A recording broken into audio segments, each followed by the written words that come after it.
One study published in the Archives of Sexual Behavior found that women are more likely to find men attractive after they've taken a ride on a roller coaster.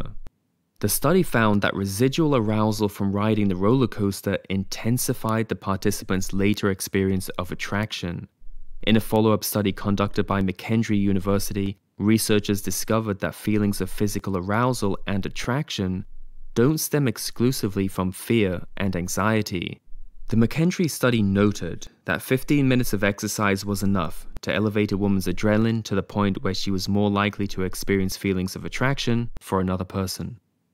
Research published in the Journal of Personality and Social Psychology found evidence for heightened levels of sexual attraction in conditions where high levels of anxiety exist.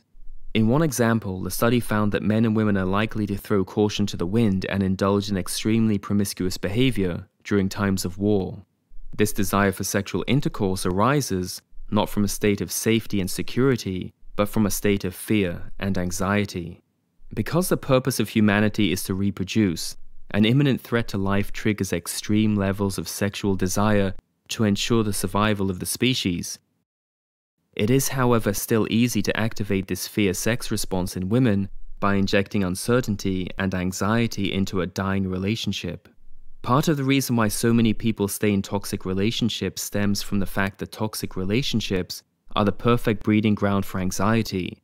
One unusual aspect of stress is that key stress hormones are also responsible for eliciting pleasure in the brain.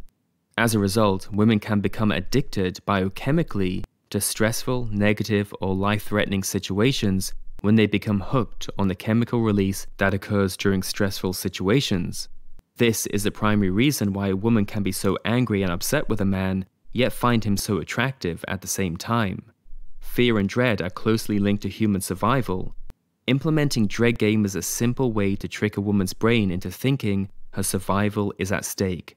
At a biological level, inducing dread activates a woman's fear receptors, releasing endorphins, cortisol, adrenaline, and norepinephrine into the woman's body, causing wave after wave of anxiety and sexual tension. This chemical release now brings the woman's focus onto the source of her anxiety, you. And just as she was about to forget you, you once more become the focus of her attention.